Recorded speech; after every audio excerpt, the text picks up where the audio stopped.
한치 앞을 내다볼 수 없을 정도로 눈앞을 깜깜하게 만들었다는 그 일은 18일에서 19일 넘어가는 새벽 12시 45분에 알람이 왔어요. 누군가가 로그인 시도를 했다고. 그래서 뭐지? 설마 하고 로그인을 해봤는데 패스워드가 계속 다르다고 나오더라고요. 멍했죠. 그냥. 제가 로그인한 게 아니에요? 네, 제가 한 게 아닙니다. 전 자고 있었어요. 의아한 마음에 휴대전화를 확인하던 민철 씨는 점점 더 사태의 심각성을 느꼈다는데요. 아니나 다를까 다 털려졌습니다. 그러니까 한 3,700 정도 제가 가지고 있던 달러도 다 털어가고 코인도 다 털어갔습니다. 그런데 비슷한 시기에 휴대전화에서 이상한 낌새를 느꼈다는 사람은 민철 씨뿐만이 아니었습니다. 4월 19일 다른 지역에서 로그인 시도가 있었다며 계정 보호가 되었습니다. 저랑 비슷한 상황인 것 같아서요. 그 이후로 인터넷 끊김이 너무 심해졌어요. 영수증이 메일로 와서 확인해보니 내가 결제하지 않은 내역들이 100만 원 넘게 있는데 이것도 해킹당한 거겠죠? 공교롭게도 이들은 같은 통신사 이용자들이었습니다. SK텔레콤이 해킹 공격을 받아 고객 유심과 관련된 정보가 유출된 정황이 확인됐습니다. 유출된 데이터의 양은 9.7GB로 텍스트 형태로 가정하면 300쪽짜리 책 9,000권 분량에 달하는 것으로 계산됐는데요. 결국 4월 25일 공식 석상에 오른 SK텔레콤 대표. 고객 여러분과 사회에 큰 불편과 심려를 끼쳐드린 점에 대해 진심으로 사과의 말씀을 드립니다. 유심 해킹 사태에 대해 사과하고 2,300만 명 모든 고객의 유심을 무료로 교체해주기로 약속했습니다. 손톱만한 크기의 작은 칩 유심. 유심 카드에 나에 관한 가입 정보, 통신사하고 나하고 통신하기 위해서 쓰는 암호 키가 있거든요. 키값 뭐 이런 것들이 한 10여 개가 이 안에 딱 저장이 되죠. 굉장히 중요한 정보고 한마디로 디지털 신분증이랍니다. 이런 유심 정보를 통합 관리하는 서버 HSS가 해커에게 공격당한 겁니다. 핵심 서버에서 중요 정보가 유출됐다는 사실이 알려지자 사안이 심각한 거 아니냐는 우려의 목소리가 쏟아졌습니다. 여기서 위험한 게 뭐냐면 특히 한국에서는 핸드폰 번호로 개인 인증을 많이 진행하잖아요. 그럼 나중에 은행이나 여러 곳에서 인증을 나도 몰래 쉽게 할 수 있게 된다는 것이죠. 진짜 심각합니다. 피해자의 피해 금액이 거의 계산도 안 될 정도로 엄청난 사태인 거예요. 이게 도둑한테 집 주소가 털린 거랑 집 도어락 번호가 털린 거랑은 급이 다르잖아요. 이번 유심 정보 유출로 가장 우려되는 2차 피해 시나리오는 이른바 심 스와핑. 유출한 유심 정보를 새로운 유심 칩에 복사한 뒤 이를 다른 휴대전화에 장착해 복제 전화기를 만드는 걸 말하는데요. 실제로 2021년 미국의 대형 통신사에서 해커의 공격으로 이용자 수백 명이 심 스와핑 피해를 본 사례도 있었습니다. 불안과 공포를 느낀 이용자들이 몰린 곳은 통신사 대리점. 정보가 유출된 유심 대신 새 유심으로 바꾸려 길게 늘어선 줄 사이로 번호표가 등장하더니 순식간에 소란스러워집니다. 유심 변경이 급하신 분들은 죄송스럽지만 근처 다른 매장을 이용을 하셔야 되고. 아니 그러면 번호표가 있다고 10시에 오라 그래야지 왜 11시에 오라 그래. 직접 찾아갔는데 아 지금 없어요? 얼마나 걸려요? 꽤 걸리실 거예요. 뭐 빠르면 1-2주라고 하는데 대신은 몇 달이. 이제 가야지 내일도 상황이 이렇다 보니 온라인으로 유심 교체를 예약하려는 사람들도 기하급수적으로 늘었는데요. 이에 지난달 29일 SK텔레콤은 기기에서 사람의 주민등록번호와 같은 역할을 하는 단말기 고유 식별 번호는 유출되지 않았기에 심 스와핑의 가능성은 없다고 해명하기도 했는데요. 이론상 그 사람을 흉내낼 수 있어요. 마치 똑같은 단말기인 것처럼 흉내낼 수도 있고 단말기를 마치 내가 새로 바꿔서 이제 새로운 단말기로 접근하는 것처럼 흉내낼 수 있는데 이게 이제 유심 보호 프로그램에 딱 가입되면 새로운 단말기 서비스를 할 때 엄격하게 통지를 해요. 내가 의도하지 않았는데 해커가 그 정보 가지고 다른 단말기로 바꾸는 작업을 할 때 얘가 다 걸러주겠다라는 거죠. 안녕하십니까. 금일 SKT의 미흡한 운영으로 실제 심스와핑 피해를 당한 당사자입니다. 25년 4월 28일 20시 50분경 운동 후 핸드폰을 보니 서비스 제한 구역이 떠 있는 걸 봤습니다. 누군가 나의 계정에 접근을 시도하고 버스를 타고 가다가 앱으로부터 이제 로그인 알림이 뜬 거예요. 그래가지고 확인해보니까 IP가 전혀 모르는 곳에서 로그인 시도를 했더라고요. 평소에 오지 않던 스팸 메시지들도 마치 테러하듯 끊임없이 쏟아지고 있다는데요. 저랑 똑같은 휴대폰을 복제를 할 수 있으니까 제 돈을 인출은 안 할 수도 있고 그런 금융적인 게 제일 걱정이 되죠.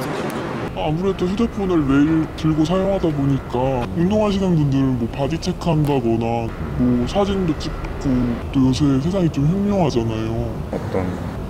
뭐 딥페이크라든지 특히 유출된 유심 정보에 딥페이크와 딥보이스 등 최신 기술이 더해져 2차, 3차 피해가 발생하진 않을까 시민들의 우려는 커져만 가고 있습니다. 2022년도부터 거기서 한국고용정보에서 일을 했었고 KS 한국고용 사이트에 들어가시면 그 공지가 하나 떠 있거든요. 저는 그냥 유출될 수 있는 게 모두 다 유출이 됐어요. 근데 빨간색이 다 털린 정보예요. 회사 사내 통신망에 해커가 침입해 직원들의 주민등록번호, 통장 사본, 집 주소 등 수많은 정보를 탈취당했다는 겁니다. 이렇게 유출된 민감한 개인정보는 음지에서 거래된다는데요. 굉장히 많죠. 이게 다 뭐예요?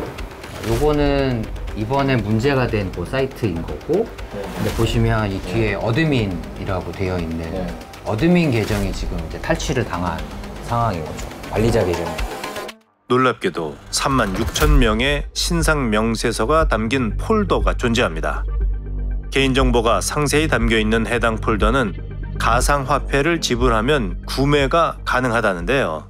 해커들이 거래하는 방식이 이런 식으로 거래를 합니다. 이 사이트들은 보시면 여기 코리아라는 제가 키워드로 검색을 해서 이제 결과를 가져온 건데, 한국인들의 개인정보를 판매한다. 이 앞에 숫자는 아이디와 패스워드로 추정이 되고, 그리고 뒤에는 주민등록번호 13자리가 다 있고요. 특히 계정과 패스워드가 조합된 데이터들이 유통된다는 건 이 사람의 어떤 계정에 로그인을 해서 이 사람의 개인정보를 탈취한다든지, 심지어는 이 사람으로 위장을 한다든지, 결국에는 그런 식으로 시작되어서 데이터가 탈취되는 경우들, 그런 경우들이 굉장히 많이 있습니다.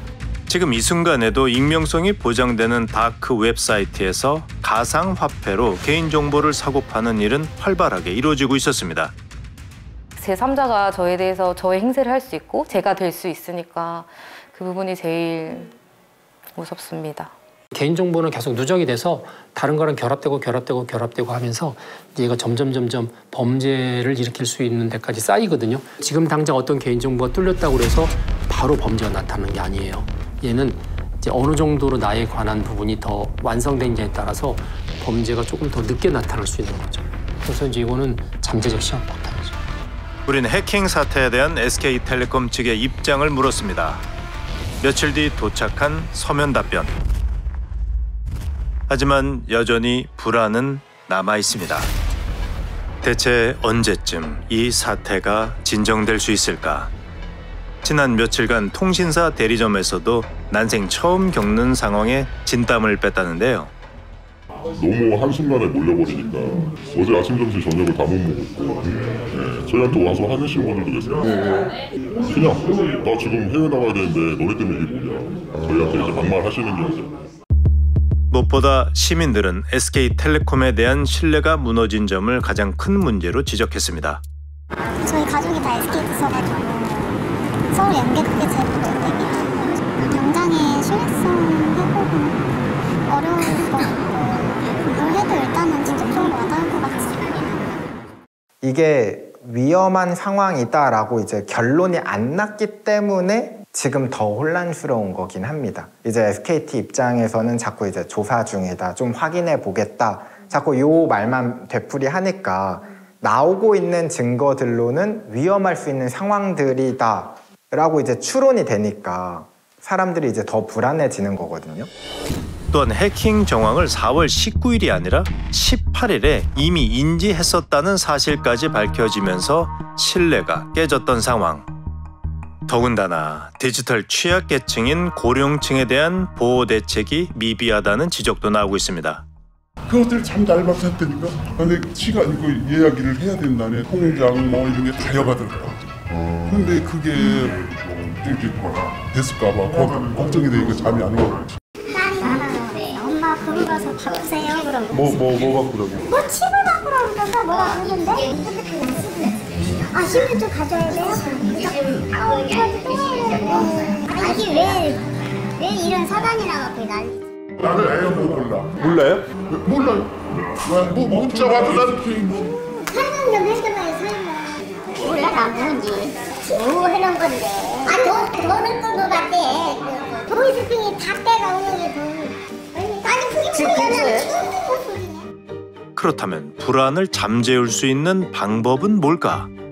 유심보호 서비스는 일단 무조건 하시는 게 맞다고 저는 생각을 합니다. 근본적인 해결 방법은 이제 심을 그냥 새로 바꾸는 게 가장 근본적인 방법이죠. 예상되는 공격 시나리오 중에 하나가 심 복제를 다 해놓고 이 사람한테 문자를 보내는 거예요. 지금 SKT 유심 무슨 정책으로 재부팅을 해주세요. 링크 아무거나 클릭하지 않는 것, 악성 앱이나 악성 프로그램을 아무거나 받지 않는 것. 진짜 이것만 해도 대부분의 해킹은 막을 수 있습니다. 한 장의 유심. 그 작고 평범한 조각이 나의 삶을 뒤흔들 수 있다는 사실에 불안한 한 주였습니다. 아무 일도 없다고 하니 정말 괜찮은 걸까요? 지금 필요한 건 기술이 아닌 무너진 신뢰를 회복하는 일로 보이는데요.